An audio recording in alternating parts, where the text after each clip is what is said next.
میں نے کی دعوت کی دھوم میں مچاؤں، عطا ایسا کر حوصلہ یا الہی۔ میٹھے میٹھے اسلامی بھائی اور مدنی چینل کے ناظرین، اپنے سابقہ اعمال کا حساب کرنا محاسبہ کہلاتا ہے۔ کاش روزانہ ہمیں بھی محاسبہ کرنے کی عادت پڑ جائے،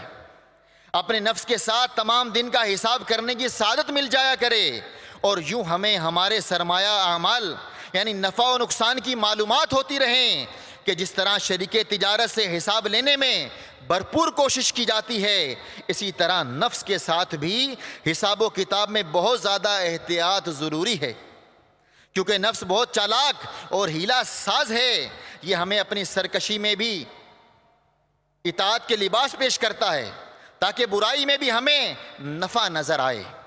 حالانکہ اس میں سراسر نقصان ہے۔ صرف یہی نہیں بلکہ صحیح معنوں میں سدھرنے کے لیے تمام جائز امور میں بھی نفس سے حساب طلب کرنا چاہیے۔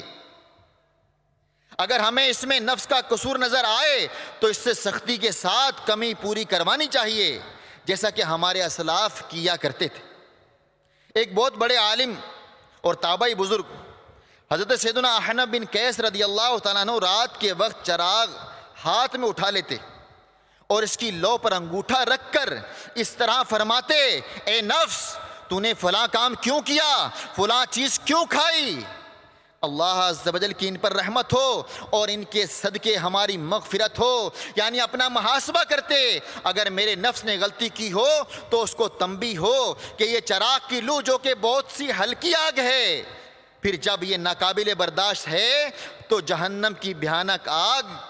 کیوں کر سہ سکیں گے۔ حجت الاسلام حضرت سیدنا امام محمد بن محمد غزالی رحمۃ اللہ تعالی علیہ اسی طرح کی ایک اور حکایت نقل فرماتے ہیں کہ حضرت سیدنا مجمع نامی ایک بزرگ رحمۃ اللہ تعالی علیہ نے ایک مرتبہ اوپر کی طرف دیکھا، ایک چھت پر موجود کسی عورت پر نظر پڑ گئی، فوراً نگاہ جھکا لی، اس قدر پشیمان ہوئے کہ عہد کر لیا کہ آئندہ کبھی بھی اوپر نہ دیکھوں گا۔ آنکھ اٹھتی تو میں جھنجھلا کر پلک سی لیتا، دل بگڑتا تو میں گھبرا کے سنبھالا کرتا۔ میٹھے میٹھے اسلامی بھائیوں، آپ نے ملاحظہ فرمایا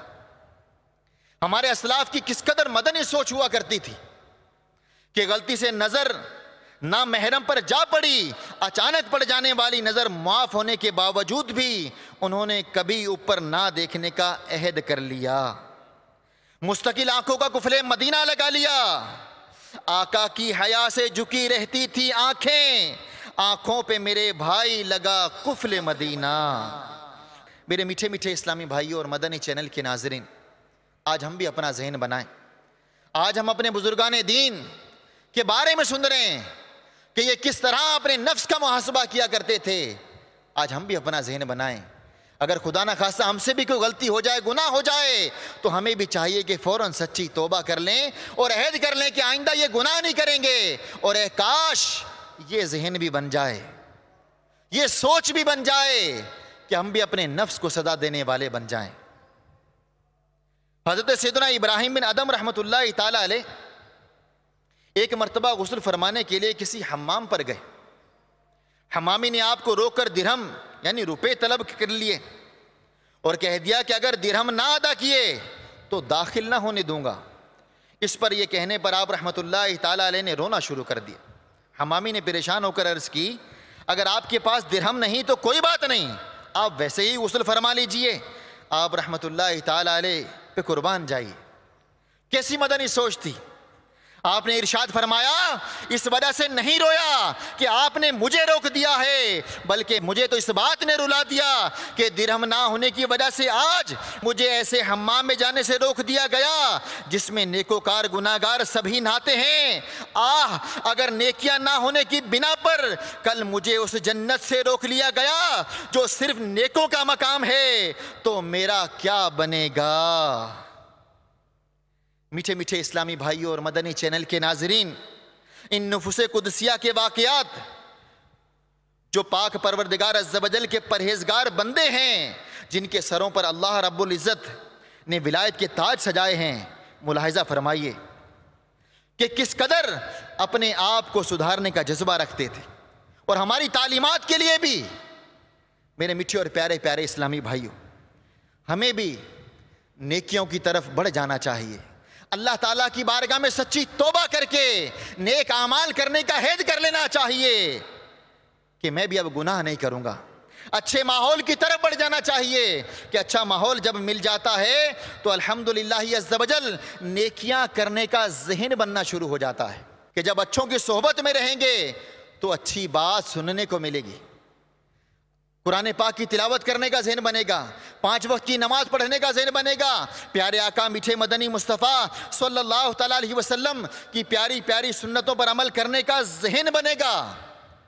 اور اگر بروں کے ماحول میں رہیں گے، اچھوں کے ماحول سے دور رہیں گے، تو پھر میرے میٹھے اور پیارے پیارے اسلامی بھائیوں یاد رکھیے، پھر ہمارا اللہ نہ کرے اگر برا ذہن بن گیا، ہم نمازوں سے دور ہو گئے، سنتوں سے دور ہو گئے، قرآن پاک کی تلاوت سے دور ہو گئے، ہم گناہوں کے گڑھے کی طرف بڑھتے چلے گئے، تو سوچئے ہمارا کیا بنے گا۔ اور موجودہ جو صورتحال ہے، اور جو موجودہ ہمارا حال ہے، ہمیں اس پر بھی غور کرنا چاہیے، اس پر بھی اپنا محاسبہ کرنا چاہیے۔ ہم غور کریں، کتنی عمر گزر گئی، کیا میں نیک بننے میں کامیاب ہو گیا؟ کیا میں نے نیک بننے کی جستجو شروع کر دی؟ کیا میں نیک بننے والے اعمال کرنا میں نے شروع کر دیے؟ میرے میٹھے اور پیارے اسلامی، دعوت اسلامی ہمیں یہی سوچ دے رہی، دعوت اسلامی کا مدنی ماحول ہمیں یہی سوچ دے رہا ہے کہ اے اسلامی بھائی، اے میرے مدنی چینل کے ناظرین، آ جائیے، اس مدنی ماحول میں داخل ہو جائیے، دعوت اسلامی میں داخل ہو جائیے، انشاءاللہ عز و جل نیکیاں کرنے کا ذہن ملے گا اور گناہوں سے دور رہنے کا ذہن بننا شروع ہو جائے گا۔ اللہ تعالی ہمیں اس مدنی ماحول میں استقامت عطا فرمائے۔ میں نیکی کی دعوت کی دھوم میں مچاؤں، عطا ایسا کر حوصلہ یا الہی،